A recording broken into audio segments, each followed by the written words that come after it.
Good afternoon, or good morning, or good evening, or good night, or wherever you are. Thank you so much for tuning into the Animation Industry Podcast. My name is Terry Ibo, and I'm your host.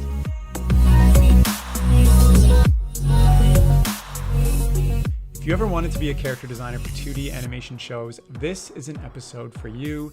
And that's because I'm chatting with Olivia Amoah, a super rad character designer, currently designing characters for Warner Brothers. In the past, she's also been an animator for Toronto-based Yowza and Chorus Animation Studios. Olivia is also coincidentally a graduate of Sheridan College Animation Program, where I'm currently studying. Plus, she's an amazing illustrator who is currently strategizing to run her own animation/illustration/art business, which we're going to chat all about as well, of course, is how she became a character designer. But first, I have a sponsored message to share with you, and it comes from my friends over at Bloop Animation, which is an animation learning platform packed with premium online video courses for aspiring animation filmmakers. They have courses for all major animation programs like Maya, Animate CC, Toon Boom, Blender, TVPaint, and many others, as well as some non-software courses like a storyboarding course, animation foundations course, and even one about making graphic novels, which covers absolutely everything you need to know from start to finish. All their courses are in video form, so there are no deadlines or application process. You simply just pick a course and start learning in seconds. In fact, today they just released a brand new course teaching how to animate Moho. And if you're not aware, Moho, formerly known as Anime Studio, is a 2D animation software that's main selling point is its ability to easily build and animate with rigged character puppets. Its balance of ease of use and powerful features make it a popular option for hobbyists. And while it's not an industry standard quite yet, it has been used on some major productions such as the Oscar-nominated film Song of the Sea and The Breadwinner. Now, this course comes out today, and it includes 38 video lessons with over 5 hours of content. And just so you know, Bloop always launches new courses at a discount price for the first few days, so make sure you get it before Friday when prices go up for good. And of course, I've included links to all this in the description of this chat, so please check them out.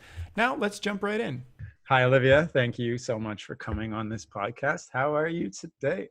I'm great. Thank you for inviting me on. It's an honor, honestly. Yeah, I'm excited to chat. Also, I'm sorry that you had to turn off your fan so we can hear you properly. I have no AC, just for the audience to know. I'll be sweating through this whole talk. We also don't have AC where I live, so I will also be sweating. So if you're watching this on YouTube, we will just be very sweaty by the end. Yeah, I'm ready. So I don't even have the window open because the fire sirens are so loud. Oh my gosh, not even the window open. So tell me what you've been working on during the pandemic here. I've been working at Yowza Animation on Looney Tunes. I've been doing that for the past, I don't know, it's almost been a year. My contract renews in September, so it's been very, very exciting working on it. And like the variety of characters, it's like a huge learning curve. So like what characters are you working on? Well, right now I'm doing an episode with Porky Pig and Daffy. So it's like that dynamic duo. Yeah. And yeah, they're just like window washing. So are you animating it? Are you like, what are you doing in this? I'm an animator on it. So I get those storyboards and I have to take the model and animate it. So it's like tweened, I guess. It's like a rigged character. Yeah, we don't do like full cleanup, like full hand drawn, only because of how long it takes. But we try to make it look as hand drawn as possible using the rigs, and we do lots of drawing still. Like we have to draw all the different hands, and we have to draw the poses to make them look good, all that. So if you're just following the storyboard and then suddenly the character is in a position that you don't have as part of the rig, you just have to draw it on the spot? Yeah, you have to draw it and kind of like Frankenstein the rig into that position and make it look good. Yeah, it's kind of a challenge. Like when I started, I was very anxious because I didn't really know anything about rigging. But I did learn a lot. Wait, you didn't know anything about rigging when you started? How did you get this job? I knew a little bit. The job prior to it, I was doing some rigs, but even on that job, I was like, not sure what I'm doing. It really started to make sense when I worked on Looney Tunes, just because I was doing so much work, and I had to learn it. Like the other job was kind of like, I don't know, I just had a lot more other stuff I was working on. It was like a general job. So you were just thrown in. What is something you did to really pick up speed and learn how to work with the rigs?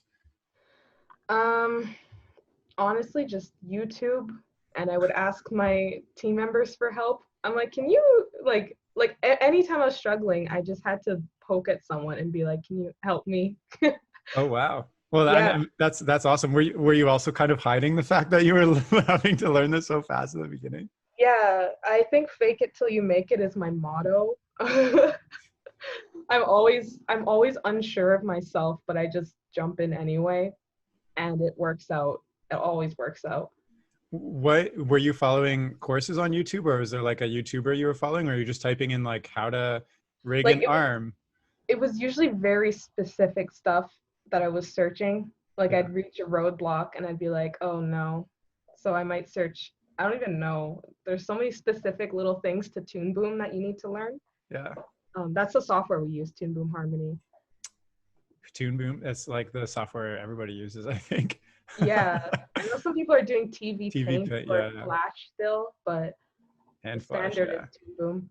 Fair enough. Well, let's roll things back because I want to chat because you're pretty fresh out of graduating and just into the industry now. So I want to chat about the whole experience, how things are going for you. So let's roll it back a little bit. Like, Mhm. where did this dream of deciding to become an animator come from out of every career path you could have chosen?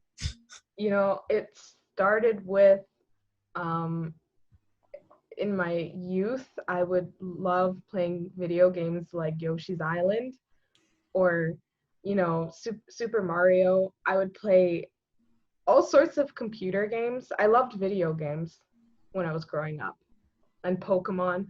And I would just draw those characters. So it started early because I loved those cartoon characters. And I watched all the TV shows, like it's pretty standard stuff. Like most Yeah, people that I go was into I was just animation. thinking every kid watches TV shows, every kid loves these things, every kid draws Pokemon characters and stuff. So Yeah. where did this really take off for you? Where you were like, I'm consuming all these amazing things. I want to do this. Well, in high school, this is a pretty basic story. I've heard so many people say it, but my sister told me about like animation because I was always drawing characters anyway. And she's like, "Why don't you just go to a school that you can do that?" So I applied to Sheridan and I got in. Nice. Yeah, and it was pretty. It wasn't like a lifelong dream to be an animator, but it ended up just working out that way. So Uh, is this your lifelong dream going forward then? To my keep life animating? I really do love animating, but I think I'm someone who would prefer making products and a brand. Yeah. So, like starting a business is really where this is all leading for me, using all these skills towards that. Interesting. I have the opposite career as you. I started off in business and now I'm going to animation. Yeah. um, okay, so tell me how you got into Sheridan because it's not easy to get into Sheridan. You were doodling some Pokemon characters and then Sheridan. Like, how did that happen? A lot of people don't get in the first time. They only have like a 10% success rate. So, Yeah. did you study? Did you go to those like summer schools? Like, what? n- Tell me how that happened. no, I think I was just one of those kids, like those art kids. I was in the back of the classroom not talking to anyone. If anyone came up to me and asked me what I was drawing, I'd say, "Go away. I don't want to show you." Like I was just so consumed in that world for the majority of my life. Uh, I mean, I did take long breaks, like middle school. I didn't even touch a sketchbook. I didn't want anything to do with it. But high school kind of reignited going to art class, Yeah. and I think I was just exceptionally passionate about it. Um, like it just it feels like some people just have a calling, Yeah. and mine was always the doodler. So I continue to do that. I love that. And you're still doing that. But okay, so, it's not, I'm assuming you went through some kind of like emotional roller coaster through all this, like, applying to Sheridan and like getting, like, how did that all feel? Like applying and then getting in and all that? Well, initially I didn't really want to apply because I was so intimidated by like the move and the school fees. You know, I'm like 17. I didn't really want to make such a big commitment. And it was scary, but at some point I was just like I have to do this. Um and I had like a huge training period I imposed on myself before even applying to the school. So I filled out sketchbooks and I would give them to my teacher and he would mark them. Oh, So I wow. had this relationship with my high school teacher and I asked him, I was like, "Can I do my own thing and you help me with that?" Because I knew I was going to go to Sheridan in grade 12. So I spent the majority of that year actually with my art teacher, and he was helping me focus and pursue, and he was helping me make assignments that were related to Sheridan. So um, I just went on my way to study and practice because I knew, like, I listened to so many videos, I knew it was going to be hard to get in. Yeah, that's really, really smart. I haven't heard of somebody like changing their high school curriculum to be like a Sheridan prep class. That's amazing. Yeah, I was like, I don't That's like want to your do any business of this. mind coming out right there. Yeah. I was like, why would I waste my time like painting an apple? Like I'm trying to go to art Those school. apples don't matter. Yeah, so I do have some form of discipline, I think. In some parts of my life, I'm extremely disciplined. I think it's when I have a goal that I Yeah, really want. it sounds like it. So tell me, what was your mentality throughout your years at Sheridan? Because you've told me that you kind of ended up in animation because you're known as the doodler, and now you're very like business minded. You want to start your own business. So Mhm. and you're a hard worker. So what was the mentality through going through Sheridan, like year one, year two, year three, year four? Like walk me Mhm. through that a little bit. Well, in my first year, I was very intimidated because people were good. I was so surprised by the level of people. Um, so honestly, the first year I was just trying to match that, and I was very inspired by my classmates. I just wanted to make the best work I could, and uh, I actually like it was very difficult to keep myself uh, afloat, because like when you're going through a program like that, the self doubt is so strong, or like the imposter syndrome. At least if you're like some kid from Northern Ontario coming here, it's just scary being in that environment. But it kind of like lit a fire under my ass. So you felt intimidated by all the like Toronto city kids or something? Yeah, I don't know. It just felt like a bigger world than I was used to. Totally. No, I get that too. Like I feel like what you said about the coming in and being like blown away by the talent of your fellow classmates. That's exactly how I felt too. I In, know. You, in you fact, sit that's down at that desk and you're like looking around, and the teacher tells you to draw each other, and you're like, oh, Jesus. I've never drawn anybody in my life and it looks like shit. And then the person Yeah, who's drawing you is like, here's a completely accurate rendering of your face. exactly. There was so much of that happening. And you have to have a very strong will to choose to be inspired by it rather than, fall into a pit of jealousy or something. Yeah, yeah. And embarrassed. I felt embarrassed a lot of times when I had to show my work. Yeah. I Um, know they make you stand up and they're like, everyone witness. I know, right? Yeah. So tell me, so how did second and third and fourth year go? Like, what were the main things you learned each year? So first year was kind of, like you said, trying to catch up or trying to, be I around was your peers and Yeah, I was like collecting as much as I yeah. could in first year. And second year, I started to I started to see that I had a voice in my work. Like my style was emerging at that point because I spent the summer prior drawing almost every day. Like me and my friend formed a sketch group together, and we'd wake up early and exercise and then draw together. Um, and and we worked together too. So we had this like relationship that inspired us to keep drawing. You are And so intense. You woke up every I mean, every day early in the summer to draw. And yeah, but see, for us, it was fun. Like we were just friends having fun. I haven't been able to do that since, I'll add, because I don't know. It was just our relationship that helped us be so, Yeah. um, inspired. And she's in Sheridan now too. She's in first year because, yeah, she decided to apply to the school after all. Nice. Yeah. So tell me, you said your style emerged. What does that mean exactly? I just started to see there was some relationship between my drawings, some pattern, like the way I would draw hands, the way I would choose to draw a face, or the poses I liked. Um, and I just became aware that there was some sort of niche I was fitting into. And for the longest time, I was just like, I don't have a style. I don't do that. I just draw. But I think it just came out of nowhere. And Yeah. because a lot of people, they're usually looking for their style.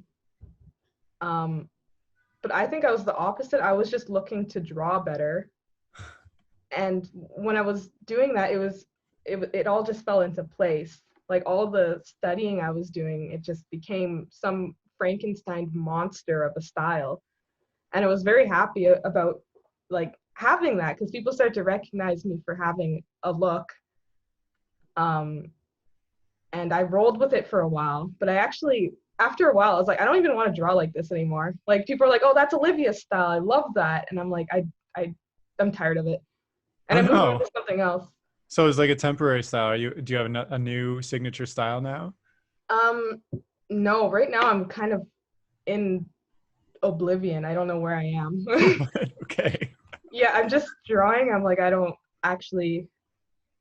know if there's any cohesion, but what I've learned from people observing my work is they say I can see the variety of everything, but I could tell it's your work. That's So good I'm to like, that's good to hear. yeah, I'm like, Okay. that's interesting. I mean, you want to stand out, right? Okay, so let's move on to third year. So I'm going into third year right now, and third Yeah. year you have to do a group film. Walk me through kind of how that worked for you. Third year was very hard for me because it was just like, uh, I don't know, the hurdle of being in a group was very new for me because I'm a very individual person. I don't usually work with people. So there was now this dynamic of trying to mesh ideas with other people. And I don't know if I handled that too well because I'm very like, I, I don't know if I like to do that. Yeah. Um, but the learning I did in third year was so valuable to me because I was able to like finally put myself in a group setting and let people look at my work, like really just like talk about it and see how it can be improved, because I usually avoid that. I'm usually very like individual person. So third year just throws people out of their comfort zone if they're not like a sociable or like cooperative person normally. And I thought that was helpful, but I still think I'm more of someone who stick to the path of her own creation. Yeah. Yeah, Is that why so you're working now, which is kind of more or less on the same path as working in a group project, right? Like that kind of kind of. It's prepared not you as for like that? intimate. Yeah. It's not as intimate as third year. Third year's intimate. You really get to know your group members. Oh, it's And not like that in the studio space you found. no, at studios, it's more of it's, at least in my experience, it's very individual. Unless you're on a story team or like a storyboard artist, you might be Yeah. communicating more with people. But when you're an animator, you're usually left to your own devices, and Gotcha. there isn't much cooperating with people unless you actively seek it out. Fair. So it's Yeah, more like here's your work for the week. Now go get to it and we'll review yeah, at the end yeah. of the week. Fair enough. Finish your work, hand it in. Versus like probably like arguing over every single detail of the story and character Yes. design and stuff when Yeah. you're in a group. Third year is known as like the hell year, and Yeah. So I then think for good reason. so then you must have thrived in fourth year where you're working on your thesis film by yourself then, right? Yeah, I really enjoyed doing that alone and trying to find my own little creative expression. Yeah. In my fourth year, I did a film based off of an African folklore character, And it was something I really wanted to do because I wanted to play with African patterns and colors and just make a very artistic piece that I thought represented me well. Um, and I got to learn a lot about editing and animating and just start to finish how to make a film. Yeah. So, Yeah. so was it a success in your eyes? Yeah, I think it was a success. I actually never submitted it to any what it Film fest, festival? no festivals because I think that again stems from my not wanting to show people my work thing. Despite Sure. despite sitting there and being like, I like it. I just prefer to move on now. Well, Uh, it sounds like you were telling a story for yourself, kind of. You said you wanted to explore these things versus like, I know that some people with their thesis film, they're like, this is going to every festival. I want to make it this yeah. thing that other people see. Would you say that you made it a little bit more for yourself? Yeah, I intentionally used it as an opportunity to challenge myself in some aspects that I wanted to improve in, which were like patterns and designs, um, just to be a bit more experimental with it. Nice. Yeah. So, what, like looking back on your career, you can choose to, or your career at Sheridan, I guess, you can choose to like online schools instead, or like self-study, which you were kind of doing to start. What are like the maybe three things that Sheridan gave you that you don't think you could have gotten by choosing a different path of study? Oh yeah, I think about this often. I'm like, what Yeah. did Sheridan give me? I think I was having a conversation about this with my friend. We were saying that gave us some it gave us an environment that I don't think you could expect anywhere else. Like when you walk into the school, you have all these labs that you can work in, and your peers are always there. There's always someone to ask for help. So the environment is huge. It was just I think for me the environment was what made the experience so great for me, Yeah. as opposed to being in your bedroom and not really communicating with people. I learned so much from my friends. That's good. Like, That's a really good point. Yeah. My yeah, my friends. my first degree in business way back, that's like the main thing that I got away from it too. And I'm still like really good friends with a lot of people that I met in Yeah, university. So like I would have never met those people. The learning environment, the collaborative environment, it puts you through the ringer of all these things you would never think to do on your own. exactly. So Yeah, let's. it Oh, broadens your perspective. yeah. That's the second point. It's like you get to try all these different things. It's a huge introduction to many things. It gives you the tools to pursue any of those things that you like. And also, you said 3 points, right? Whatever come to mind. Can be 100, can be zero. Oh yeah, I think the next one was the internship. Yeah. Um, I don't know if I would have gotten an internship if I didn't go to Sheridan. Like, I'm not even sure I would have been aware that internships are a thing. Where'd you do your internship? I did it at Tin Man Studios in Toronto. Nice. Nice. Yeah. So I was doing like Baby Shark kind of stuff. Yeah. Yeah. I was doing that, and they had like a their own TV show, Super Science Friends. That was Yes. like Brett Jubinville's show. He has been on the podcast. He was one of Oh my first yeah. interviews. Yeah. Oh yeah. So yeah, he was my boss. Um, and it was very cool working at that studio. Nice. I really like their projects and the fact that they can make their own show. Yeah. I hear they have like a big audience in Russia of all places for that Oh, show. Russia? That's Um, different. and just for clarification, because I know that when I say internship and talk to people in the US, they think that means free, but you were paid, right? Yeah, my internship was paid. Yeah, yeah. Excellent. So let's jump ahead. You've graduated Sheridan, you've made your thesis film. Tell me about your first interview experience. Like with my first job. Yeah. That was at Chorus. I was being interviewed for a series of music videos for kids. Wait, so how did you get this interview? Where did it actually? I think I saw it in an email from Mark Mayerson. Oh yeah, the coordinator Yeah, at the time of Sheridan yeah, animation yeah, program. yeah. He sent out an email about it, and I was like, I'll just apply for it. I'm not sure they had any postings for it anywhere else. So I applied and they brought me in for an interview. So this is your first interview, I guess, other than the internship. Well, Yeah. can you walk me through what happened? Like how you're feeling, how you prepared, what they asked you? Um, I'm just really curious on like because it's like a new grad interview yeah, process thing. yeah, he was, well, first of all, the project was very unconventional and he kept reinforcing how unconventional this project is because we get to do the storyboards, we get to do the designs, and we get to do the animation and the composition. So we get to do basically a bunch of films. And because usually in a job you're just doing one thing, you're an animator, you're a background painter, whatever. So he was just telling me like, are you willing to be on such like a loosey goosey project, because it's not super structured, like we have to build the structure. And he just asked me about my experience.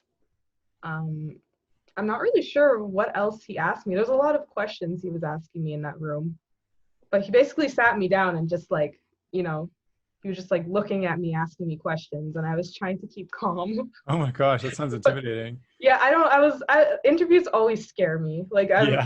I'm What are you trying to keep afraid it of? cool. I don't know. It's like that. It's just a person in front of me, but for some reason my like heart rate goes up, No, and I feel that. I think yeah that's my normal. yeah my brain blanks out. So But why did he hire you in the end? he really likes my personal animation. Oh, nice. So the little, like I call them doodle animations because I literally like doodle something Yeah. like a character that I like, and I just think of a tiny performance for them to do, whether it's jumping up or down or like spinning around, just simple things.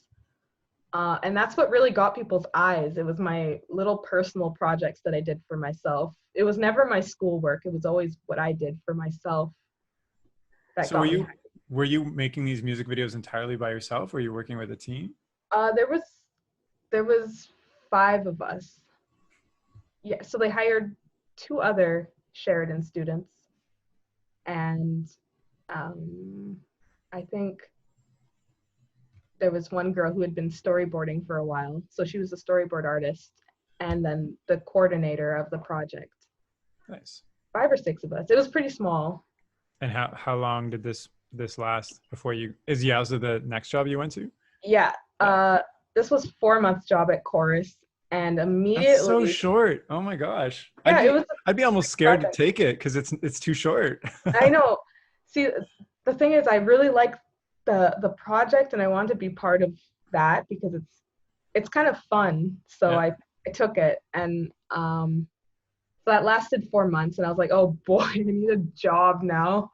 Like at the last month, I was kind of just applying around places, but then I saw that Yowza was hiring for their feature film, and so I just applied, and they brought me for an interview, and then they were like, your style is for Looney Tunes, so we're gonna put you on Looney Tunes. And I was like, excuse me, you do Looney Tunes here? I'm like, I'm excited about that. That's so wait, um, you went in for an interview for a feature film and they were mhm, just like, no, no, no, no, no. You're hired, but for something completely different. yeah, and I was kind of like they said we're gonna put you on a different project, and I was like, what? And then I was completely okay with that. So why did they want you on Looney Tunes? Is it the like your work on the music videos? Like, It was my portfolio. The music videos weren't released, so I couldn't use them as a reference for them. yeah. Uh, they just saw my personal work, Oh and that's wow. what they hired me for.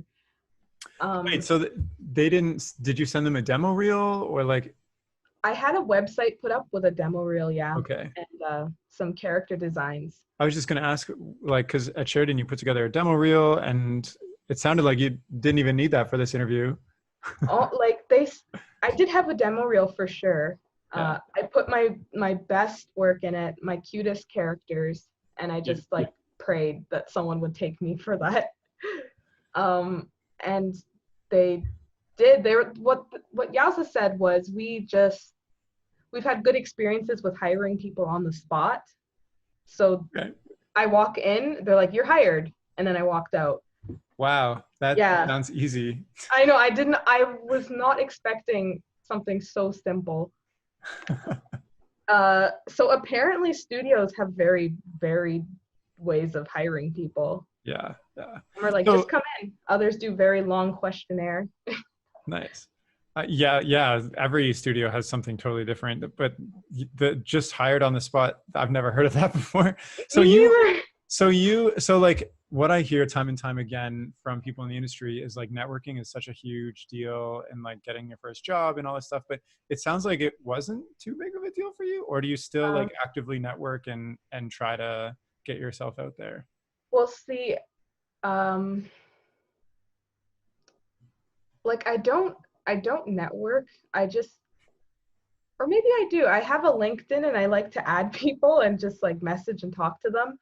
I I like to go to conventions, but like none of that's happening this year. So Yeah. um Well, they're still happening just online. oh yeah. Yeah. Okay, well I guess I could still do it. Like I usually go to the art conventions where you like pick up people's art and look Right. at it, and it I just feel like the dynamic won't be the same. Yeah, you scroll through somebody's Instagram feed and you're Yeah, like, I was there. yeah, I'd be interested to see how they deal with that. Um yeah, networking is kind of a confusing one still for me to this day because I think my tactic is to just be friendly Yeah, and um just reach out to people if I like what they do. that works. Yeah, I'm not. People have also told me just be a good, nice, friendly person, and that's all you need to do, Yeah, basically. I really believe that because I've made lots of friends just by smiling and laughing and making jokes and then maybe showing them my drawing, you know? You It's like just, reel them in. You're like, now you want to look at my drawing now after we're you want friends? to see my art? Yeah. I like it. Yeah. So you were drawing intensely since grade 12, trying to get into Sheridan, then going through Sheridan, waking up in the summer really early, and now you're living life as an animator. How Mhm. does it feel now that you are that thing that you work so hard to get towards? It's, it's like a love-hate relationship because animation is a very, you sit at your desk kind of job, or you stand at it if you have a standing desk. Um, and if you're someone who really likes to go out and just someone who likes to be active, it might be a bit of a challenge. But if you're someone who doesn't mind sitting at a desk, it's excellent. But for me, I'm kind of in the middle. Like I want something where I can go out into the world and like just draw in a cafe or spend a day out and draw, which is why I Yeah, think for me a business would be better because I get to do products and do the business side at home. But I get to make my own, I get to make my own system that works for me. Um, oh, sorry, what was the initial question? it was. How does it feel now that you finally achieved that thing that you worked for like, I don't know, six years maybe to get? I'm grateful for it. Like sometimes I think back at the Olivia years ago who was like, I'll never be an animator. I'm horrible at this.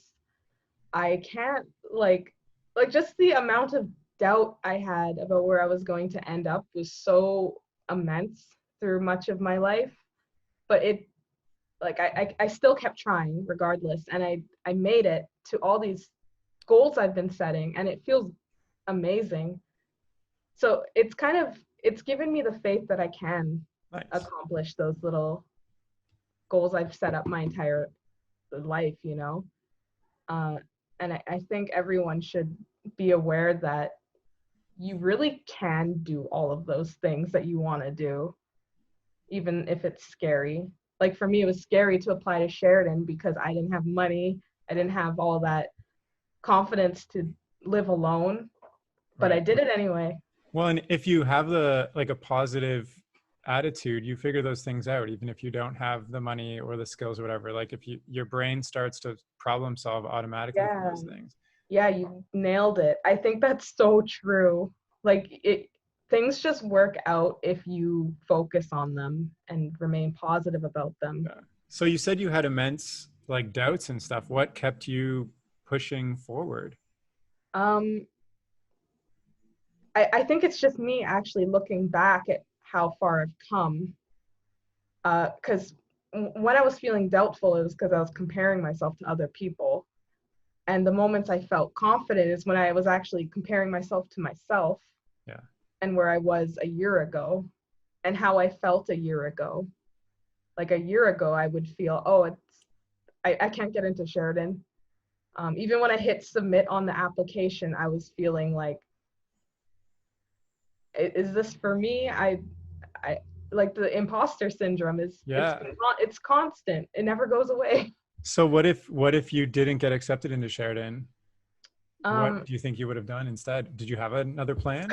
I don't even think I want to think about it at that point because I put all my eggs into that basket. Yeah. Yeah, like I really put it all into it. I would have figured something out Yeah. because I am a lady of many passions. Yeah.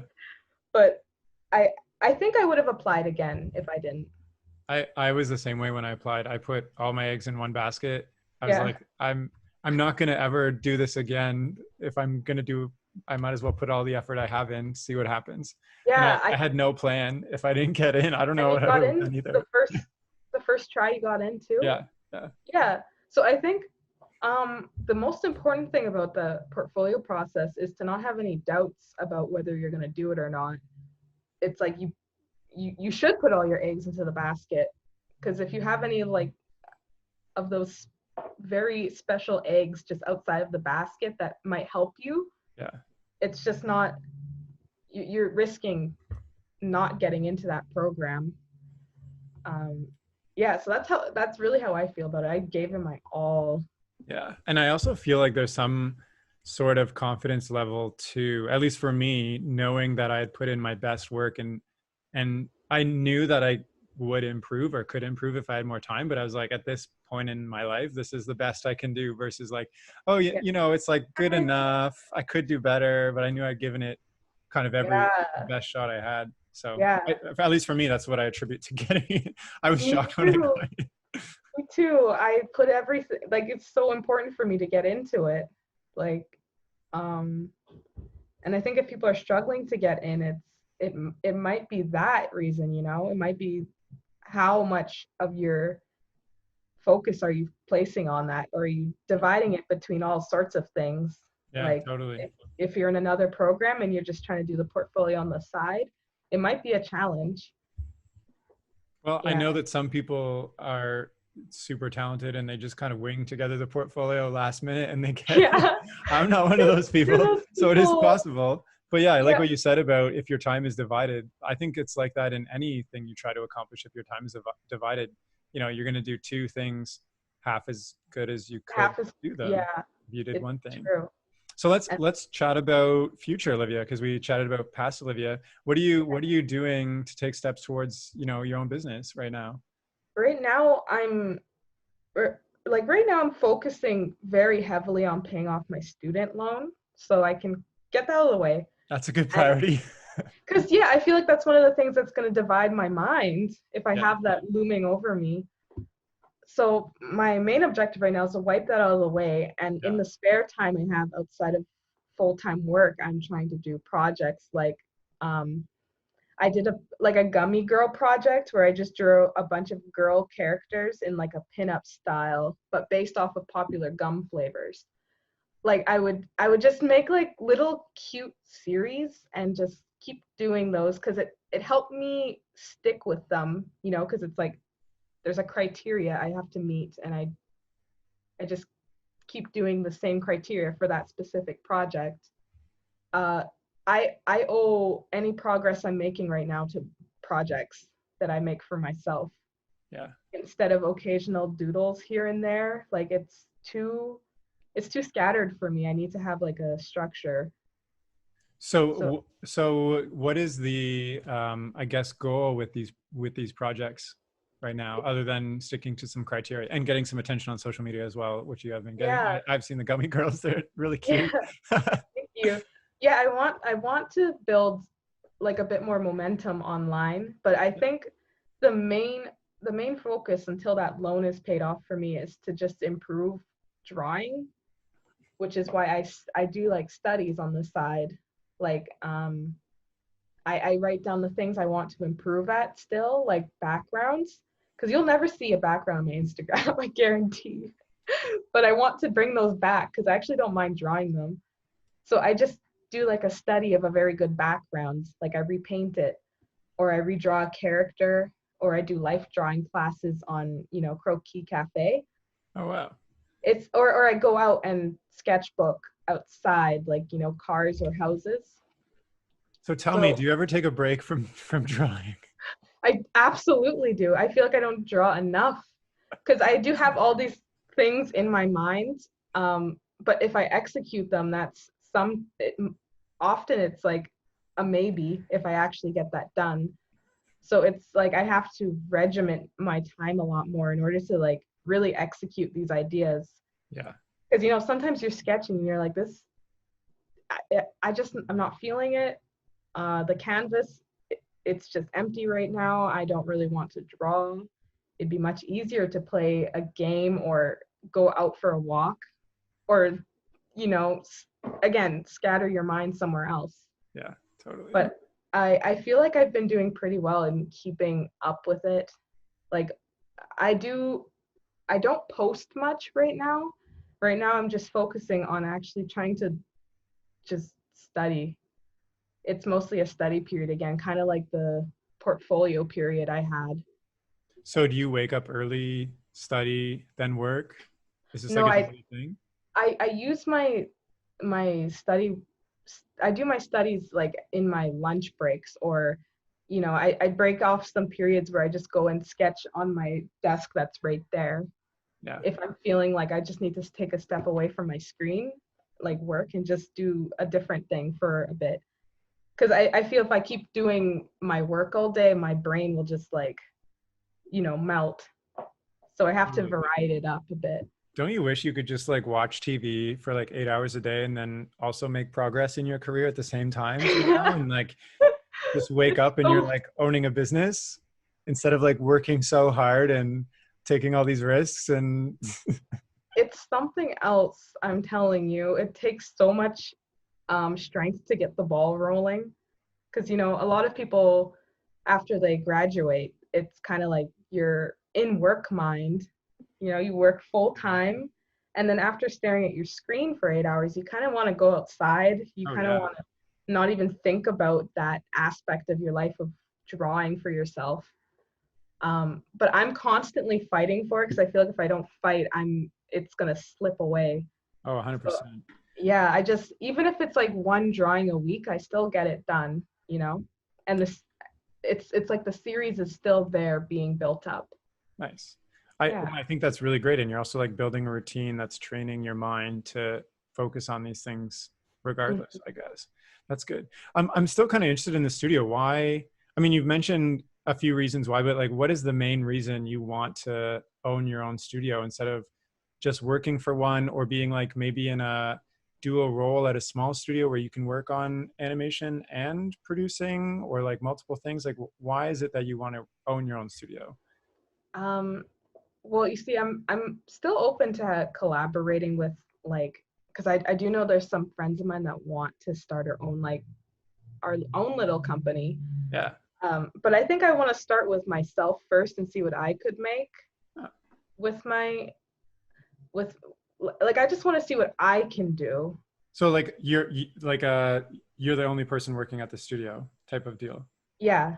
Okay. And yeah, I would like to just have maybe my boyfriend too, because he's an accountant, so he can help me with that aspect. That's Because helpful. yeah, I don't know that kind of stuff. So he's very willing to help me with that. Oh my gosh. Wait, can I Uh, guess? Did he study at Laurier? no, he's in Thunder Bay, so he's at Okay. Lakehead Okay, University. gotcha. Yeah. I was just curious because I went to Laurier for business and there's a lot of accountants there. Um, Oh, so what is like when you envision your studio, what kind of projects are you working on? Are they commercial um, projects? Are they series? Are you like outsourcing stuff? Like, I would like to do my own. I would start it off with a print business, like get my printer You know, also like the classic small things, you print stickers, t-shirts, Oh, nice. and just start with my own little brand and build up from there. Totally. Because I watch a lot of YouTubers who inspire me to kind of just jump into the deep end because they did it, and I'm like, if they can do it, I can do it. It's a pretty classic perspective, and that's it. I owe it to these people on YouTube who have shown me it's possible. Do you have somebody in mind that really inspired you on YouTube? I've been watching a girl named Catnip for a long time. Yeah. Yeah, she started off in her like bedroom. Like she just had a tiny little studio in her bedroom where she would print and send off stuff to people. Oh, And then wow. she just kept going, and her studio just kept multiplying in size, and she started hiring her her boyfriend to do the work, some work, and she started hiring people in this nice big studio space. Nice. So that makes sense why you're doing these small projects almost, because it's like the gummy girls, for instance. Like, do you envision like selling stickers of the gummy girls as part of? Yeah, Yeah, yeah, like it's those little cute things can be made into products. totally, So I think I'm envisioning work that I can use in product.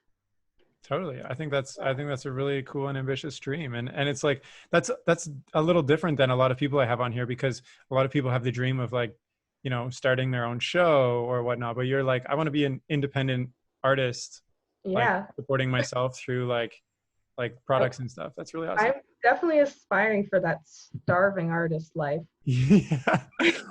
Why do you want to be starving? Okay, I don't want to starve, but you know, it's the stereotype. Yeah, totally.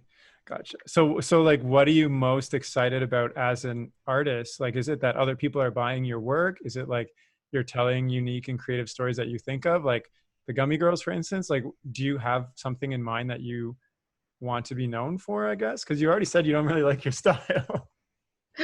That I don't like my style. Well, you kind of are getting away from it. Oh yeah. I think again, I'm kind of experimenting with what a brand could look like for Yeah. me. Like if Olivia had a brand, what would it look like? You know. Yeah. So right now I'm just experimenting and mostly on the basis of having fun with what I'm drawing, and just seeing where that goes. Because I don't creating a brand. I think it's quite difficult because it's just there's so much to making a product appealing to someone on first glance, but also something you loved to make. Yeah, totally. So yeah, I'm trying to learn how to create appeal in this part of my life. Like postgraduate life is me creating appeal in my work and loving my work. Totally. So your plan right now is like to focus on work, pay off your debt, and then jump into the deep end and Yeah, I'm gonna save money. I'm gonna save as much money as I can after my loan is done. And I'm going to use that money for a budget. Like I'm gonna have my budget ready for my business and buy what I need, set it up, and just go for it. then you're kind of obligated to like really figure things out, because like you have a My limited. money's running out. You're like, I bought all this expensive equipment. Yeah, I have to pay it off. yeah. I'm totally ready to try something new with my life. Yeah. I think that's what this is. It's more of an adventure for me than anything. Nice. I like it. What is the biggest fear that you have around all this? Um, I just fear that that I would ever give up on what I really like to do. Yeah. Like I have a fear of just not ever accomplishing those visions I've had for so long. Um, So accomplishing it would be, can I guess, like you're self-sustaining off of your art? That would be an accomplishment. yeah, that'd be a huge accomplishment. Yeah. And Totally. I believe I can do it. It's just a matter of doing it, Yeah. right? No, I think that's awesome, and I totally believe you can do it as well. Because I mean, you've done everything up to this point so I far. know that's my point. I'm comparing myself to myself. Yeah, and you have a And great attitude about it, so that's awesome. yeah, And you know, my attitude is like up and down. Yeah, It's hard out here. Like life isn't easy, but I find at the end of the day, I'm very aware of what attitude is going to bring me success. totally. Yeah, yeah. Yeah. No, I love that. So there may be a lot of people who are in school right now or working at a studio, kind of where you're at, where they might be paying off their loan or they're just starting out. Like, what would you say to them based on your career journey to like kind of inspire them to have, I guess, an attitude that would help them get started on something that they're kind of putting off? Mm-hmm. You know, it's hard to get Tough yourself out of question. those. Yeah, it's a tough question because everyone's going through something different. I can only speak on my own experience. Um, you know, you can, in your life you feel like you're in a hole and you're not going anywhere, and it's just like, I don't even know what I'm doing with my life. Like that's a thing I hear a lot, and I also was unsure of what I wanted to do with my life. But I just found people who inspired me, and and hearing them speak about how they didn't think they could be where they are, and they are there now, that has inspired me so much because I know it's possible. They have felt the same defeat that I feel right now sometimes, you know, like if I post some work and it's just not picking up, those little moments where you're just like unsure if it's the right thing to do, I I just choose to remember that if you keep doing it and you keep being positive, it'll it'll come back to you. Like you get what you give, right? So what are you giving? Yeah, yeah. And Right? well, it's like a long game too. Like it doesn't sound like you're expecting immediate, No. reciprocation. You're like building up something slowly over time. Yeah, you just have to have faith that those little baby steps you're taking are actually going somewhere. Yeah, I think it's just faith in the process of life because it's so unpredictable. This is getting deep here. It's in the process of life. No, it is. I Trust think it. about this all the time too, because like, especially a career in something creative that you're trying to control is very tough, and not a lot of people Yeah, do it. And to do it, I think, is incredible. Like, I think it's absolutely incredible that you're pursuing this as something that you really want to do, even though it is tough it's and you haven't figured it horrifying. out I'm yet. so scared, but I'm But like, that's almost what makes it worth doing somehow. Like if, at least for me, like things I'm not scared of don't excite me the same way of things that I really know deep inside I want to try, but deeper yeah, inside I'm like, don't even try because it's too scary. yeah, yeah. That's such a it's such a bad feeling in the moment. Yeah, Um, but I think that attitude of it'll work out, it's very, very good attitude to have. Uh, that's what I would give people. It's nice. gonna work out. Whatever decision you make is the right decision. Okay. Nice. That's a really positive note. Um, Yeah. as we're kind of wrapping up our chat, is there anything else that you think would be interesting to share? You'd like to share? Um. Hmm. I'm not sure there's anything else I'd like to share other than just just keep swimming. Just keep swimming. Yeah. I love that. No, this is good. It's been really interesting to hear your journey, especially for me, because I'm currently on a similar path myself. And Yeah. hearing like it's, I have days where it's really tough, where Mhm. I'm like internally, I'm like, what am I gonna do? I'm so Yeah. far behind, or like I'm all these like Those, internal yeah, thoughts those bring me self-doubt. down. And to hear like stories like yourself where you've been there, done that, it is inspiring, and it makes me feel a little bit more okay Yeah, about and what I want to should do. you should feel okay with it because we're all going through that. Yeah. Um, and I'm still going through that doubt, right? I don't think it ever goes away. There's just another goal that you're trying to achieve, and the doubt to get to that goal is there again. Yeah. So it's just like it never ends. So you might as well learn a way to uh, deal with it, you know? Learn a way that you can do it without feeling depressed the whole time. Totally. Yeah. Yeah. Well, yeah, I totally get that notion that it never goes away. And it's like, as soon as you achieve a goal, your mind just makes up a new goal. It's A not new like goal. I'm done. I can die. It's like, No. nope, you got 60 more years left of pursuing stuff that you make up for yourself. Yeah, you got to keep going, and you got to realize too that you know, you should be grateful for where you are at, because I think you'll spiral out of control. You'll just keep going and going and going, but are you ever going to be happy with where you're at right now? Yeah. It's so insane. Like if you keep pursuing. So I try to appreciate what I have right now, because it makes it a lot easier, and I'm a lot less sad about myself.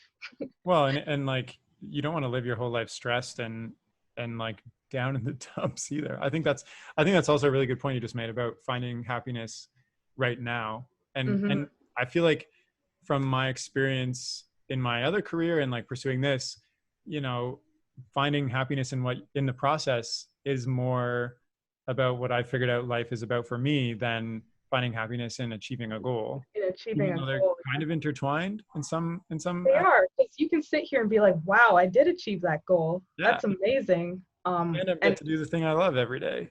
Yeah, and I think the most important thing I can reinforce is comparing yourself to yourself. Yeah. That's the only thing that matters. Like, you can look at it and be inspired, but you are the point of comparison. And if I do that, I don't get so sad, because I'm like, whoa, I'm sick. Right? You're so cool. so cool. Nice. Well, is there anything else you wanted to share as we wrap up? No, I feel like that was an awesome conversation. Yeah. And I think you should be great. I think like your situation you're in right now is so cool too, because you get to speak to all these people that have a story. That's part of why I started this, because I wanted to hear what you're going through, where you're headed, where you've been, the whole journey, and also to figure out that people that I aspire to be are real people as well. They're exactly. not like... It feels like some shady figure. Yeah. If you don't reach out to them. Totally. And it's so easy to reach out to people. I just messaged you, I think, on LinkedIn. Yeah. Just like, hey, what's up? Can I interview you? Yeah, that's why LinkedIn's cool too. Because I really rely on LinkedIn actually. Yeah. LinkedIn is, I think people in the creative, like, so in my business career, LinkedIn is like, you use it every single day as like part of your professional career. Like, you're trying to make connections with people in other businesses and, like, you know, sell them stuff or buy stuff and whatnot. But I think people in the creative world kind of shy away from it a little bit, or use it totally different. Like, so I think it's underrated when you know, animation and stuff comes to LinkedIn. But I think people are catching on. I see that a lot now. So yeah, I would recommend everyone make a LinkedIn right now if they're in the industry, and follow the people you really like. Yeah. That. And talk to them, reach out to them, and just say, hey, I like your stuff. Yeah, literally just tell them what you thought when you saw who they are, right? Just tell them that. And you don't know where that's going to lead. Because I didn't know this, like I didn't know you're going to reach out to me on LinkedIn. It's so random. Well, hey, what up? Here we are. I'm excited to listen to everyone else after me. Okay. Well, thank you so much for coming on the podcast. It's been I've really enjoyed this chat. It was like a really motivational, uplifting thing. And I really like that you're so forward thinking, even though you just, like, you've only been graduated for just over a year, right? Yeah. I graduated April last year. Yeah, that's last year. Yeah, that's over a year. Yeah, it's over a year. I don't even know what time, day, month it is anymore at this point. Anyways, it was nice talking to you, Terry. Thank you so much. And if you're listening and you want to check out Olivia's work or get in touch with her, you can do so by checking out her Instagram or LinkedIn. Her name is on LinkedIn, or her Instagram, which is @GroovyDrop, and I'll include those links in the description of this chat. And that's all for now. So thanks so much for listening. Okay, bye.